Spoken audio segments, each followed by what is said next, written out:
Hello, welcome to the Inside the Birds NFL Week 14 preview show. I'm Geoff Mosher. It is Week 14, and we are coming down the stretch in the NFL. And at this point in the NFL, there are some things that we know as far as playoffs and playoff seeding, and just a few things left to figure out. Right now, think we can safely say we know who the elite NFL teams are, the real, true Super Bowl contenders. The way I see it, there are only four teams. Not that there are only four teams that can win the Super Bowl, but there are four teams that stand above everybody else. Of course, that's the Lions, and this is in no order. The Lions, the Eagles, the Chiefs, and the Bills. Those look like the four teams right now that you're going to have to bring your A game to beat them. And if they meet up with each other in the playoffs, it's anybody's game. The Lions look great. We'll talk about their win over the Packers. Bills have won a ton of games in a row. Eagles have won a ton of games in a row. And the Chiefs are the Chiefs. You might say that the Chiefs are the shakiest of the four because they have to scratch and claw every week and they figure out a way to pull it out. Hey, say what you want about the Chiefs. They got a resume. All right. They're still 11-1 going into this game, despite all their flaws and deficiencies. So and their only loss is to a 10-2 Buffalo team. So before we dismiss the Chiefs as not what they used to be, let's remember right now they're the number one seed in the AFC. So those are the four teams that really stand out above the others. And I think the second level of teams, meaning the next four teams that can win the Super Bowl, but you can also see them losing, getting tripped up somewhere here and there. That would be Pittsburgh. That would be Baltimore. That would be the Vikings and the Packers. I I think that's about it. I know Washington at 8-5 looks good. Houston's 8-5, a couple other teams, but I do think the next four is where you say those teams, if they have everything bounced their way, the Steelers, the Ravens, the Vikings, the Packers, they can win it. They can win it all, but probably aren't likely. Any one of those teams probably aren't likely to win it all. And then after that, I just think it would take a miracle for any of those other teams to win a Super Bowl. So there's really 8 Super Bowl contenders, but really just those first 4 that stand out to me as those are the 4 teams that I would expect. Not saying that there can't be an upset, but I think what you're looking at is a Lions Eagles NFC Championship game, and then in the AFC Bills Chiefs most likely would be that game as well for the championship again. And listen, it's not a great NFL from top to bottom, but those 4 teams I just mentioned, along with the other 4 in the second tier, it could be some good games in the playoffs. All right, the playoffs are going to be really interesting.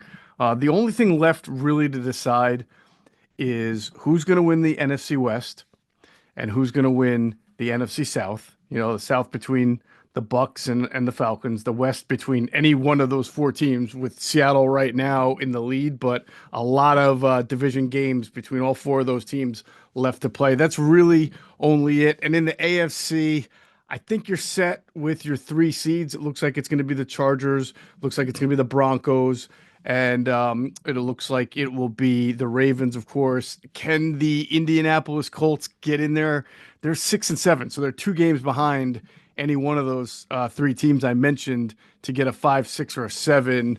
The schedule isn't terrible, and I would say the schedule is tough for some of those 3 teams that are currently in it, but they're still 2 games behind with 5 to play. That's difficult.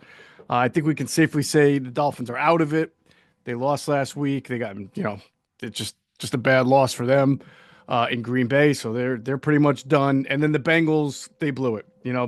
I said last week I won't count the Bengals out until they absolutely blow it and show you they can't win. And they lost to the Steelers. They're 3-9, so there's no way that they're in it as well. And the way the math goes, they'll probably be eliminated by the end of this weekend. They got a game against the Dallas Cowboys. So that's really there's just not a lot of guesswork, but I do what I do think is interesting in the NFC is that whoever does win the NFC South and whoever does win the NFC West, they're going to get, the 3 and the 4 seed, whoever has the best record, obviously. But then they're going to have to play a five, the fifth and the sixth and the 7 seeds are going to be teams that are theoretically better than the 3 and the 4 seed, right?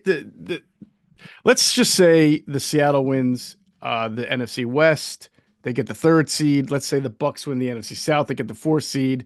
That means they're going to be at home in the first round, but they're going to be hosting a team like the Packers or the Vikings or maybe the Washington Commanders. And you might see road favorites in the playoffs. I mean, you would have to think that the Packers would be favored to win, or the Vikings, or even the Lions. What if the Lions slip here and they have a tough schedule over the next 4 weeks, including a game against the Bills, right? If the Lions slip and wind up not winning the NFC South because Minnesota does, then the Lions go on the road and have to play a team like the Bucks or a team like the Seahawks, depending on how the seeding goes. But either way, Lions, Vikings, Packers, I mean, those teams are, to me, right now far better than what the Bucks and the Seahawks are. So you might see a case where you get a couple of road favorites, more than one, which would be, I don't know if that's historical or not, but with the new playoff, with the extra 7th seed now that we've had the last few years and the way it shakes out, I'm sure there's definitely been cases where you've had home teams be underdogs. I know that, of course, in the playoffs, but I wonder if you've had multiple first round games where road teams were the favorite. Really be very fascinating. The Lions took a huge step, obviously, toward getting the number 1 seed by beating the Packers on Thursday night. The Packers lost this game. It was neck and neck. The Packers lost the game when they had their fourth quarter touchdown negated by the Christian Watson offensive pass interference. It was a touchdown pass from Love to Josh Jacobs. It would have given the Packers a lead, I think a 4-point lead. It would have been 35-31, and that would have had to make the Lions go down the field and score a touchdown. Instead, Watson gets the OPI, right? They get backed up to 2nd and 16. Then the Packers try to go deep once there and get the first down. They didn't make it. It was an incompletion. And here's where then Love runs on 3rd and long. And I wonder if the Packers in that moment were just playing for the field goal, which is always dangerous against the Lions. But again, it's 3rd and 15. So it's not, you don't have too many great play calls in the playbook on 3rd and 15, but Jordan Love tried to scramble, got tackled by Ezekiel Turner in the open field, which was a great tackle by a guy who, I mean, the Lions just keep pulling these guys that you never heard of, and they're making plays. That obviously makes the Packers have to settle for a field goal, and the Lions are going to go down and get at least a field goal. You know that they are. You got to credit Jared Goff. Took a huge hit on that 2nd and 17 pass to Amon-Ra St. Brown that wound up being 16 yards after the review.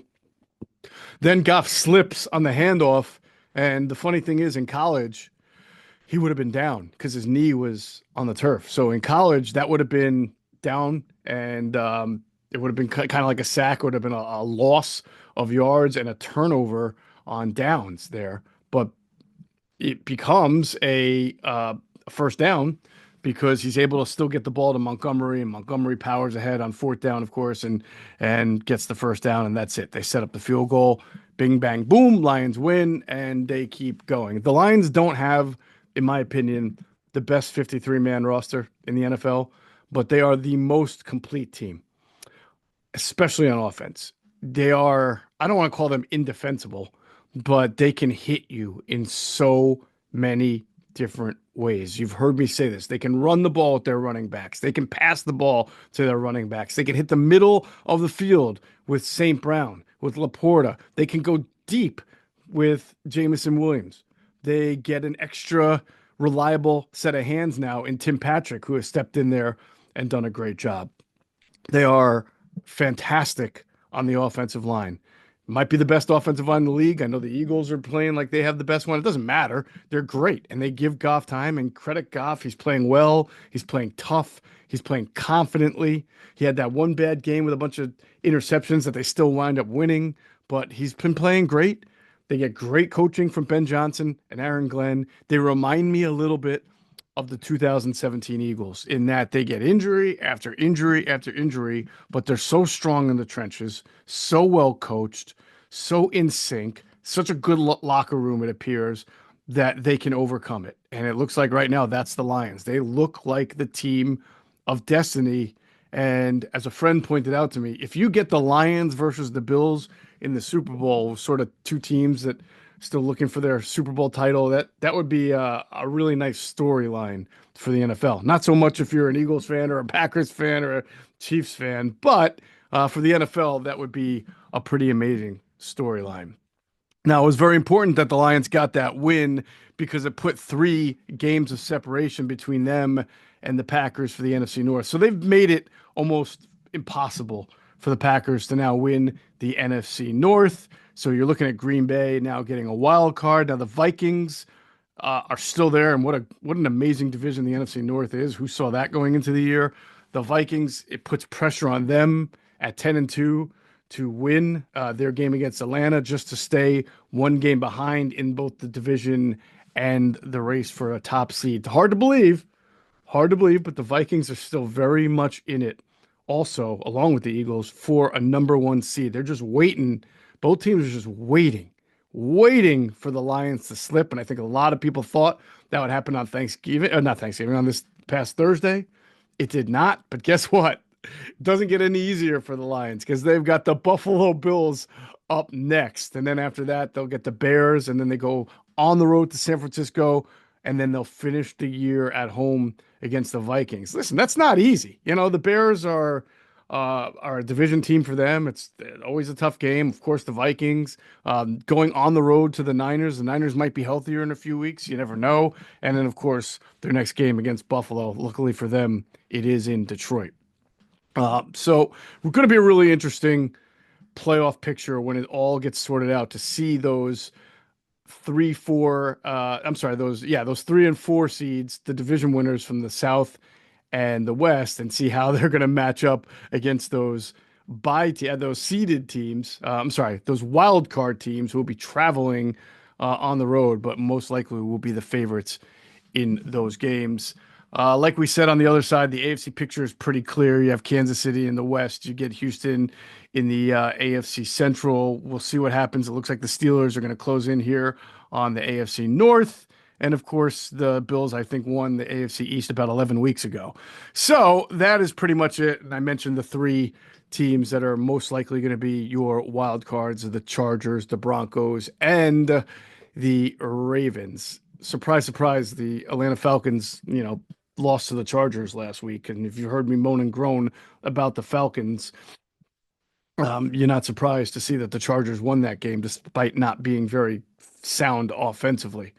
Now, of all those teams I mentioned, they have tough schedules. And the Colts, who are 2 games behind, have an easier schedule. The Colts have their bye this week. And why teams are bye this late in the year is beyond me.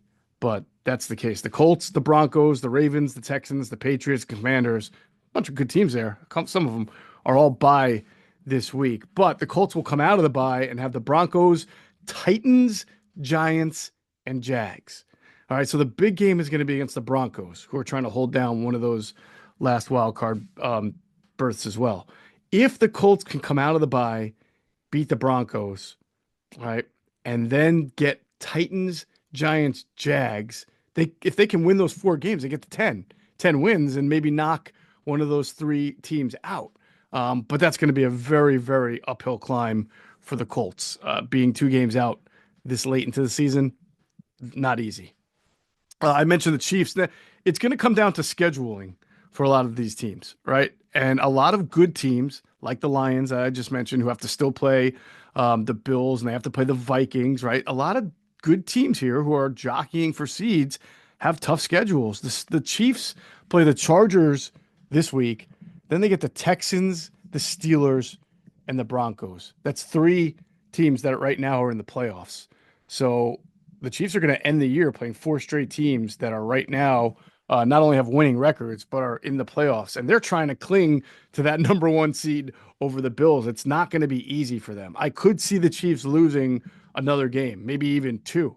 I could see the Chiefs losing out on the top seed to the Bills, and maybe, depending how things go, maybe the Steelers. The Steelers go into this week one game behind Buffalo and two behind the Chiefs. But they got an outside shot because they do have the Chiefs on their schedule. So that's a chance to gain an entire game by beating them. And the Steelers also have the Browns. They already lost to the Browns, but they get the Browns at home. But the Steelers also have the Eagles on the schedule. So it's not going to be easy for them. I don't think it's a very realistic shot for the Steelers to get the number one seed. I think it's more realistic that the Bills would get it if the Chiefs don't. But it's going to be a race. It's going to be a race between the Chiefs, the Bills, and the Steelers for that number one seed. And by the way, if the AFC playoffs started today, you would have a Ravens Steelers game in the 3-6 matchup. You'd have the 3-seeded Steelers hosting the 6-seeded Ravens. How about that for a wild card game? Pretty amazing, right? So that's basically it when you look at the picture of the NFL, the most dominant teams, what the playoffs are probably going to look like. And as you get to this part of the year, you wind up getting a lot of games, 1 o'clock games especially, between teams that are completely out of it. They're hoping to get the number one pick or hoping to develop a quarterback. And that's what you get with a slew of these 1 o'clock games. You got Jaguars at Titans. Titans are 3.5-point home favorites. This is a who cares AFC South game. Will Levis is playing a little bit better for the Titans. It's about all you can say. Obviously, the Jaguars will be starting Mac Jones again, who will go for Trevor Lawrence, who is thankfully okay after the hit that he took that knocked him out of the last game. I've seen the hit. I've heard the player talk about it. I've heard the league talk about it. I think it was a bad hit that should have been penalized. I understand that the rules make it very difficult on defensive players. I understand that the game is played at a very high speed and it's difficult to stop yourself. The player has done this before. So he's got a reputation. Whenever you have a reputation, they're going to come down on you a little harder. I do think the optics of it are bad, that John Runyon is the person in charge of doling out these fines because he was one of the dirtiest players, if not the dirtiest player in the league during his tenure. And so it's not that he can't be the arbiter of this, because of course the old takes one to know one theory kind of kicks in. But when you write up a statement as he did, right, and you release a statement about why you're suspending a player, and you're saying that it's a dirty hit, and it's saying it's an embarrassment to the game, or saying that hits like that have no play, and it's coming from a guy who used to routinely punch guys in the neck trying to block them, it certainly is a bad optic. So I get it. Nonetheless, it was a bad hit, especially for the way the game is played today. And the players been suspended for 3 games. And we'll see what happens with the Jaguars and their whole coaching staff. I'm positive the Jaguars will be cleaning house. It'll be interesting to see who their next head coach is. I've heard Bill Belichick's name mentioned because the owner doesn't mind giving up complete control and power to a head coach. I don't know if you're Bill Belichick, if that's the best job for you. However, you do have at least a quarterback in Trevor Lawrence there, some good defensive talent. So maybe, and obviously Brian Thomas has been a revelation as a rookie for them. So maybe it's not the worst job to take. Yeah, you get to, especially if you like to go to London. I don't know if Belichick does or not, but either way, that's really what the Jaguars are looking at for their offseason. And the Titans are just trying to see if they can still get improvement out of Will Levis. Jets at Dolphins. The Dolphins are 6.5-point favorites. Like I said, they blew it last week when they lost in Green Bay. It wasn't even that cold. It wasn't snowing. It wasn't crazy. But the Dolphins were the Dolphins. They just did not play well outside in the at Lambeau Field. And now they're out of it. The amazing thing about this game, Jets at Dolphins, is the expectations that both of these teams had going into the year. Not playoff expectations. Super Bowl expectations. that both of these teams had, and the fact that right now, if you combine the win total of these teams, it's still fewer than seven other NFL teams. That's the crazy part, is that these teams had Super Bowl expectations and they stink. And look at the names that are on the field when they play: Aaron Rodgers, Tyreek Hill, Jalen Waddle, Quinnen Williams, Hassan Reddick, Bryce Hall, Devon Achane, Tua Tagovailoa, Jalen Ramsey. Those are names. Those are household recognizable names in the league. And these teams stink. Hard to believe it. I know a lot of people had the Jets winning the division, thinking that this would be their year with all the moves they made. I raised my hand. I picked them to win the division. Woefully wrong on that. I was worried about the Dolphins, but I didn't think they would be this bad. Obviously, losing Tua really hurt their season for a big chunk of the year, and just they could never recover. Falcons at Vikings. So everything I've predicted, by the way, the Vikings are 5.5-point favorites. Everything you've heard me say about the Atlanta Falcons over the last 5 weeks has happened. You know, I said a couple of weeks ago when they were 2 games ahead of the Tampa Bay Buccaneers, I said the Falcons are not dependable enough to hold on to this lead, even though the Bucs at the time had limped into the bye on 4 straight losses and were not only 2 games behind the Falcons in the division, but they had lost both of their games against the Falcons. So they would need to be a game up on the Falcons by the end of the year to win the division. Well, guess what? It's tied right now. They both have the same record. The Falcons have lost 3 straight.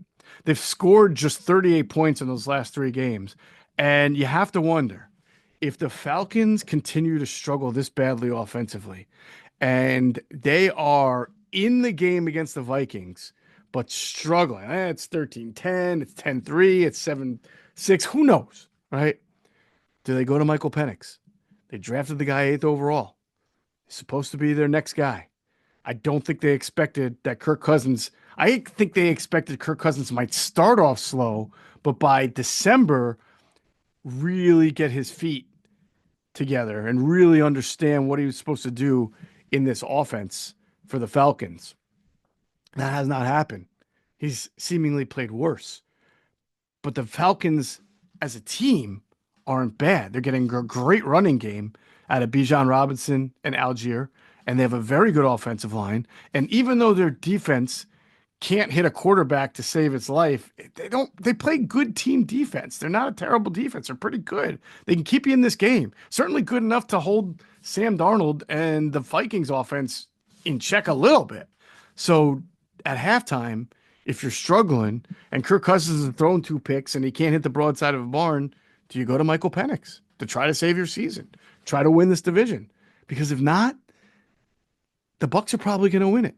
You lose to the Falcons. The Bucs, who have won 2 straight, have a much more favorable opponent this week in the Raiders.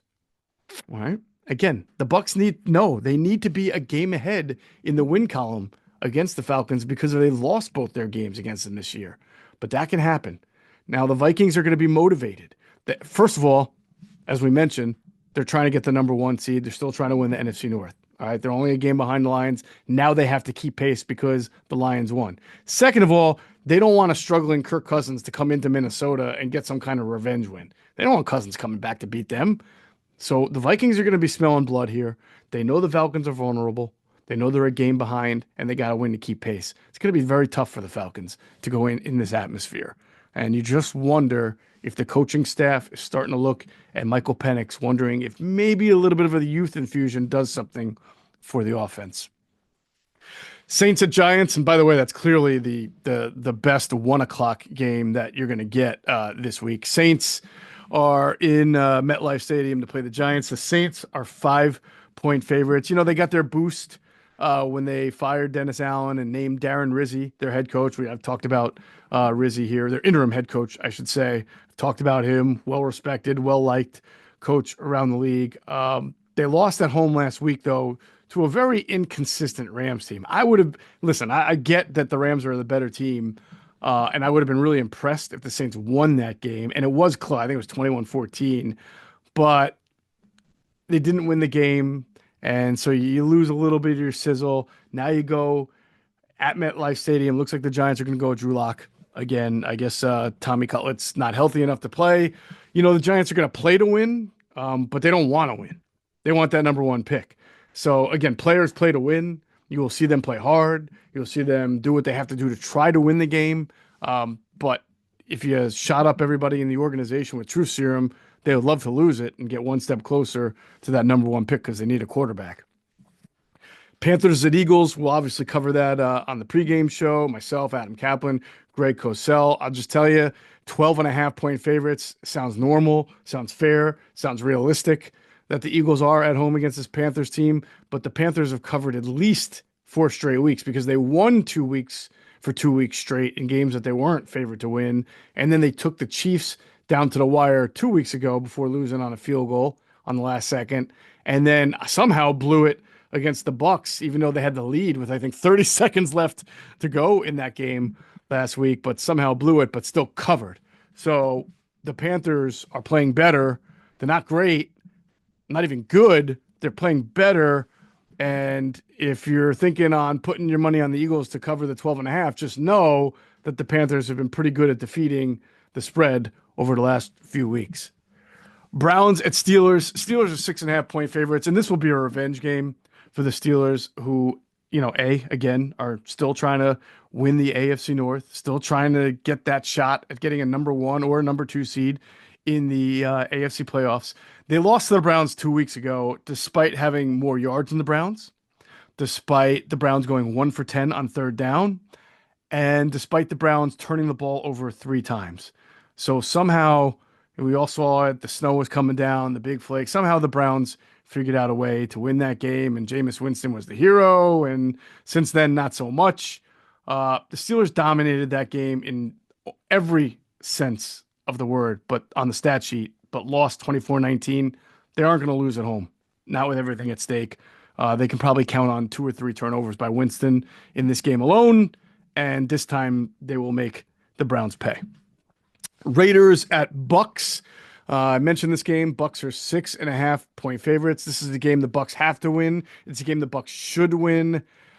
Now the Raiders will come east here. They came east earlier in the year and beat they overcame a 10-point deficit and beat the Ravens actually in Baltimore.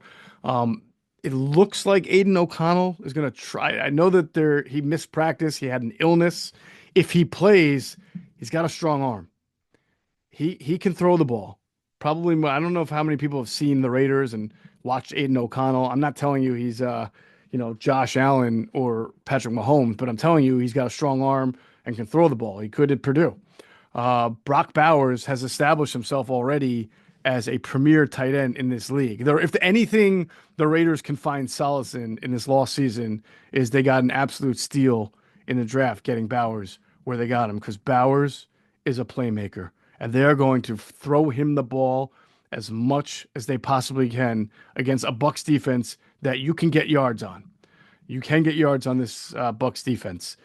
However, Baker's had a really, really good year. And while they might not cover the 6.5, I could see this game being close. I have a hard time thinking the Bucs are going to spoil this opportunity to take the division lead. They'll be scoreboard watching. They'll have their eyes on that Vikings-Falcons game. And if the Falcons lose, or if they can see the Falcons losing by 7, 10, 14 point, they're going to smell that opportunity. So I would think the Bucs will come out of this game with a win and start to position themselves to want to take that NFC South crown and then maybe try to get the number 3 seed instead of the 4, although it may not even matter at this point. All right, the 4 o'clock games. You got a great NFC West game between the Seahawks and the Cardinals. It's in Arizona. The Cards are 2.5-point favorites. Look, I'm not going to count out the Niners even at 5-7. I'm not going to count out the Rams at 6-6 because there's just so many division games over the next 4 to 5 weeks for these teams to play. For me to say you're out. All right. But the Niners are pretty close. Their season has been a disaster. It's just had too much injuries, too much turmoil. They can't get it together. The Rams, I picked them to win the NFC West. They had to survive a lot of injuries. I think it's admirable that they've gotten to 6-6, given all the injuries that they've had, especially on offense. and given that they rebuilt their defense, but I do think that the winner of this Seahawks Cardinals game is probably going to win the NFC West. I do. The Seahawks right now are in the lead at 7-5. Cardinals Cardinals have lost two straight, but they're not playing bad football. They're 6-6, and I think whatever team wins this game will have a. Well, they'll put it this way: they'll be in the catbird seat to win the division. If the Seahawks win, it'll be their fourth straight win. They will have swept the Cardinals, and they'll have a 3-2 division record. However, as I mentioned, schedule comes into play big time here over the last few weeks of this season. Even if the Seahawks beat the Cardinals, they've got the Packers and the Vikings as non-division games left to play. That is not easy. So the Cardinals can lose this game and still win this division or still feel confident. But if the Seahawks win it and go to 8-5, they're definitely in the driver's seat. Now, if the Cardinals win and go to 7-6, they'll be 3-1 in the division.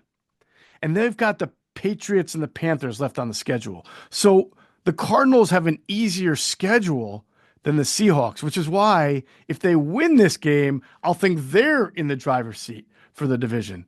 And even if they lose this game, I won't count them out. I'll just think that at 8-5, the Seahawks, five winners of 5 in a row, will have found something and really start to take command there. But it's going to be fascinating to see how this division unfolds, and you can't count the Rams out yet. All right, the Rams have some division wins too, and they're tough, and they've got weapons, and I love their coaching staff, and I just don't want to slam the door on them. The Niners, I haven't slammed the door on them, but it's 3/4 of the way closed. It is. They got to play the Bears. We'll see what happens there. I will say that I think that the Niners need to win out if they're going to make the playoffs, which is going to be a very tough task. I just don't want to close the door on them because they have great coaching, good experience. They have playmakers. They're not as good as they've been in years past, but like I said, the door is a little bit ajar for the Niners, but it's way more open for the Seahawks and Cardinals and probably half open for the Rams. The Rams are at home, but unfortunately for them, they play the Bills. The Bills are 4.5-point favorites in that game. That's a fair spread. The Rams could really use an upset here just to keep pace in the South, like I was talking about. But even if they lose and they're 6-7, they got the Niners, the Cardinals, and the Seahawks left on the schedule. All 3 NFC South games. So could they lose to the Bills, but then get their act together and rally and beat the Niners, Cardinals, and Seahawks? Sure. Why not? Then all of a sudden you're looking at them and with 10 wins, right? No, that would be, let's say they would lose to the Bills, they'd be 6-7. And then if they beat the Niners, Cardinals, and Seahawks, that would be 9-7. So I'm missing a game here. I forget who they have in between. But the bottom line is they have 3 division games left to play. So they could lose to the Bills, but still, if you win out against the Niners, Cardinals, and Seahawks, you might be able to win that division, depending on what those teams are doing the rest of the way. You just have to see how things play out. If you beat the Bills, then you feel like, all right, you beat the Saints on the road in New Orleans, you come home, you beat the Bills when nobody thinks you can win that game, you end the Bills win streak, and then you start to feel a whole lot better about who the Rams are and what they are. But so far, they've been a very inconsistent team this year. They have not scored a lot of points, the Rams. That surprises me. They've only scored more than 20 points one time in their past 4 games, and that came against a bad Patriots team.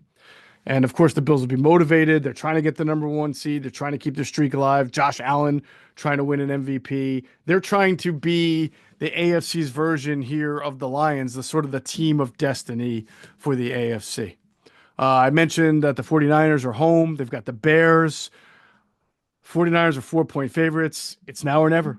You got to win this game. And I don't think it'll be easy. The Bears are not in it, but, they obviously are cleaning house. They're going to have a new head coach next year. Their interim coach right now is trying to prove that he deserves the job. He's done a better job with the offense over the last few weeks. He's trying to continue to develop Caleb Williams. I'm talking about Thomas Brown, who's been their interim guy. So we'll see. I mean, the 49ers have been playing lousy football. They remind me a little bit of the 2005 Eagles. If you remember the 2004 Eagles, they went to the Super Bowl. They had the lead at halftime, but they lost. The following year, they get all these injuries. T.O. gets himself booted off the team. McNabb gets hurt. Dawkins gets hurt. Westbrook gets hurt. I mean, by November, it was like Mike McMahon was the starting quarterback, and Ryan Moats was the starting running back, and who knows who was playing linebacker and safety. I mean, they were just so beat up and just had so many issues going on. The heart goes out to Trent Williams, left tackle for the 49ers. I know his wife gave birth to a stillborn. So that has obviously got to be just crushing for anybody and for their family. Um, so we'll see there. The 49ers really need to win this game if they have any shot to make the playoffs.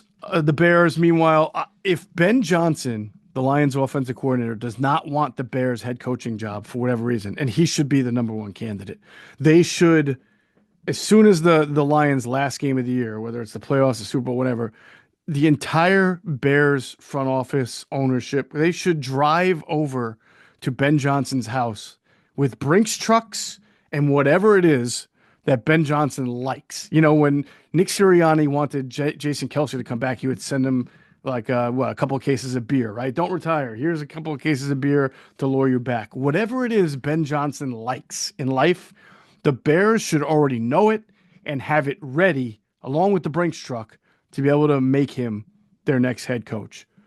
All right. Now, Ben's a little strange. He's already turned down. I don't mean strange in a bad way. I just mean he's picky. He's turned down a couple of opportunities already. He clearly only wants a certain type of job. I don't know that the Bears are going to be his cup of tea, because the Bears they've had an ownership that hasn't necessarily been a great ownership. They're on a new head coach and GM every 3 or 4 years. It's a great franchise because it's a storied franchise, but they haven't been able to get out of their own way for about 20 years now. So we'll see if Ben Johnson wants a job. If he doesn't want the job, I wonder if the Bears consider Steve Spagnuolo. You got to think at some point Spagnuolo is going to be a head coaching candidate again. If Dan Quinn could do it, why can't Steve Spags? I know Spags didn't make it to a Super Bowl as a head coach. He actually did not have a good head coaching tenure the way Dan Quinn did. But look at what Spags has done. And he's far, far removed from being a head coach and not working out. All right, far removed from that. The Chiefs have been a defensive team more than an offensive team the last few years. The guy's got a bunch of Super Bowl rings, all right, not only from the Chiefs, but also the one he won as a coordinator with the Giants. He is considered a great mind. The Bears have a really good defense, right? They have good defensive personnel. So Spagnuolo could come in right away and keep that Bears tradition of playing great defense in place. And I would think that in all these years now later, Spags would have a pretty good idea of what offensive mind he wants to bring in to help develop Caleb Williams. Everyone says you need an offensive coach. I get that. I understand that. Well, guess what? Washington Commanders have a defensive head coach in Dan Quinn. Dan Quinn was smart enough to bring in Cliff Kingsbury, a progressive offensive mind, to be able to work with Jaden Daniels. And of course, he hired away Brian Johnson from the Eagles, another guy, modern offensive mind. I think people assume if Spags becomes a head coach, he's going to go back down to the Pat Shurmur well. Nothing against Pat Shurmur. I think he's with Colorado right now with Deion Sanders and doing a good job with that offense. But my point is, I don't think Spags is just going to lean on the old Andy tree to come up with whoever's there at the time. I think Spags has been in the league long enough now to know that he's going to need a really good offensive coach, a creative coach, a good offensive mind this time around to be his offensive coordinator if he were to get a job again. And I think he would be that kind of guy to be able to do it in Chicago. I would strongly consider Spagnuolo if I were the Bears, if I could not get Ben Johnson. Right now, my list looks like this: Ben Johnson, number one, and then there's a really, really big gap, big wide gap between whoever's 2, 3, 4, and we'll see what happens there in the offseason. The Sunday night game, you got the Chargers and the Chiefs. The Chiefs are 4-point favorites. Like I said, everybody keeps saying, man, the Chiefs one possession games. Guess what? The NFL record for winning one possession games in a season is 10 by the 1978 Houston Oilers. The Chiefs have already won nine. Nine. And look how many games there are left to play. I mean, that's pretty unbelievable. They are going to smash at this rate, they're going to smash the record for wins by one possession because they have a pretty tough schedule here. They're probably going to be in some tough games or in close games, including this game against the Chargers. Now, the Chargers can't score. Their offense is not fun to watch. People love Justin Herbert because of the big arm and the athleticism. I don't know. Every time I watch the Chiefs play, I feel like there's a lot to be desired from Justin Herbert's game. I get that they have very few offensive weapons outside of a rookie in Lad McConkey and an occasional shot play guy in Quentin Johnson. They're really carried by their running game. I get that. But I think I said this a couple weeks ago. This guy loves throwing the 5-yard out to Will Dissly more so than any quarterback I've ever seen love throwing a 5-yard out to a tight end. I don't want to put it all on him. He doesn't have a ton of weapons, but the Chargers just they'll grind you. They'll try to break your back. They'll run the ball. They'll play great defense. They'll keep it close, but they're not going to score most times more than 20 to 24 points a game on a good day, 24 points. So I get that the Chiefs are shaky. I get that they are not explosive. I get that, they leave meat on the bone with their offense and they're a little aging with their weapons, whether it's Hopkins or whether it's Kelsey, but they score points. They can still score points, and I think they're going to be able to score points in this game. Would it shock me if they lost? No, but I still think if the Chargers are going to win, they're going to either have to hold the Chiefs amazingly under 20, or else it's going to be a shootout. And if it's a shootout, you got to favor the Chiefs in this game. People think the Chiefs are sitting on a house of cards the way the Eagles were last year when the Eagles were 10-1. I'm not there yet. Not when you got Patrick Mahomes, not when you got Andy Reid, Spags, Chris Jones, Isaiah Pacheco has come back. I don't think they're sitting on a house of cards. Now, it will not be easy because they also have the Texans and the Steelers and the Broncos in their last 4 games. The Browns, they should beat. Texans, they should beat. Steelers, Broncos, should they beat them? Yes. Will those be 3 tough games, though? Texas, Steelers, Broncos to end the year? Absolutely they will. But I don't think this team is losing 4 out of 5. I don't think this team is imploding. I don't think this team is going to be a one and done in the playoffs. I think anyone thinking or trying to make some kind of correlation between this year's Chiefs team and last year's Eagles team is forgetting the resume. I mean, last year's Eagles team, the coaching staff alone, especially on defense, was a nightmare and a disaster. There is no part of the Chiefs coaching staff or their operations right now that is a nightmare or a disaster the way it was for the Eagles last year. All right, the Monday night game, speaking of disasters, is the Bengals in Dallas. The Bengals are 5.5-point favorites despite having 3 wins in Dallas on the road, which is pretty amazing to me. And what's also amazing to me is that the Bengals score about 50 points every week. Burrow is playing at all-pro level. Jamar Chase is playing at all-pro level. And I think Trey Hendrickson leads the NFL in sacks. So you got the one of the leading passers, leading receivers, leading sack guys, and you can't win a game because that's how bad your defense is. And yet, here you are, this bad, going into Dallas, and you're 5.5-point favorites. Folks, I don't even get it. Not that I think the Cowboys are great, but the Cowboys actually have a chance to bring a 5-game win streak into Philadelphia right before the New Year's. They've already won 2 straight. They have the Bengals, who can't get out of their own way, right? So are they going to easily beat the Bengals? No. Could they lose to the Bengals? Of course. All right. Could they beat the Bengals? Yeah. They could beat the Bengals and get to 3-0. Everybody's been beating the Bengals. So they can get to 3-0. I'm sorry, 3 in a row by beating the Bengals. Then you got the Panthers after that. Could be 4 in a row. And then it's the Bucks. Now the Bucks will be tough. But the Bucks again are the type of team that again they almost lost to the Panthers last week. So could the Cowboys, riding a 4-game win streak, beat the Buccaneers? Not likely, not probable, but possible. So it'd be interesting. It'd be interesting to see if the Cowboys, who are out of it, who have nothing to play for other than pride and maybe Mike McCarthy's job, it'll be interesting to see if they can win this game here against the Bengals and then put a little streak together and have a nice 5-game winning streak head into Philly just to give that game a little extra juice. Not that Eagles Cowboys doesn't need juice or lacks for juice, but it's always better. It's usually better like last year, when both teams are playing for seeding or playing, that they might even meet each other in the playoffs. Well, we know the Cowboys are out of it.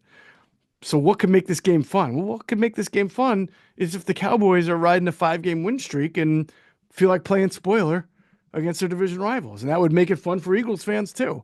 So obviously the first thing they got to do is get to 3 in a row by beating the Bengals. All right. So my 3 picks against the spread last week, I was 2-1. I think I've been 2-1 for 4 straight weeks now. And overall, I'm 22-17 against the spread for the season. I had the Steelers covering the 3 that they were given to the Bengals. I had the Seahawks covering the 2 that they were given to the Jets, although they had to come back and win that game. I did not have the Bucks covering the 6 that they were given to Carolina. As I mentioned, Carolina made that a much closer game and then lost in overtime. So I went 2-1. Here's my picks this week. I like the Dolphins against the Jets. Dolphins are at home, 6.5-point favorites. Yes, they have little to play for, but they are healthier. And I think in the Dolphins' minds, because they're not mathematically eliminated yet, they're still probably out there motivated to play. Their head coach is taking some shots. I do think they like their head coach, so I think they're going to play for him. And the Jets are a disaster. The Jets have nothing. There's questions about whether Aaron Rodgers is going to be back next year. I think Sauce Gardner is a little banged up. We'll see if he's able to play. I think the Dolphins win this game. The Dolphins are not impressive by any stretch of the means, but there are times where they can unimpressively still score 30 to 34 points, and the Jets have not been a good defensive team for about, 7 or 8 weeks, for the most part of 7 or 8 weeks now, maybe even longer than that. So the Dolphins can cover the 6.5. I like the Bills to cover the 4.5 on the road against the Rams because the Bills have just so much to play for, and they're a better team, and they're on a roll. And the Rams are inconsistent. So I like the Bills to cover the 4.5 in LA. And if you couldn't tell by the way I was describing the game, I actually like Dallas getting 5.5 points against the Bengals. I think the Dallas can easily lose that game. But you're asking this Bengals team to go on the road and win by a touchdown. I mean, a 5.5-point spread means you basically got to win by a touchdown. Can the Bengals do that? Not the way they've been playing. I mean, they invent ways to lose games. I can see the Bengals winning, maybe by a field goal, maybe by a point. I don't know. We'll see. But I like Dallas to cover the 5.5 that they're getting in that game. All right. That's it for the Inside the Birds Week 14 NFL preview show. Hope you enjoyed it. Catch you next week. And as always, enjoy your football watching.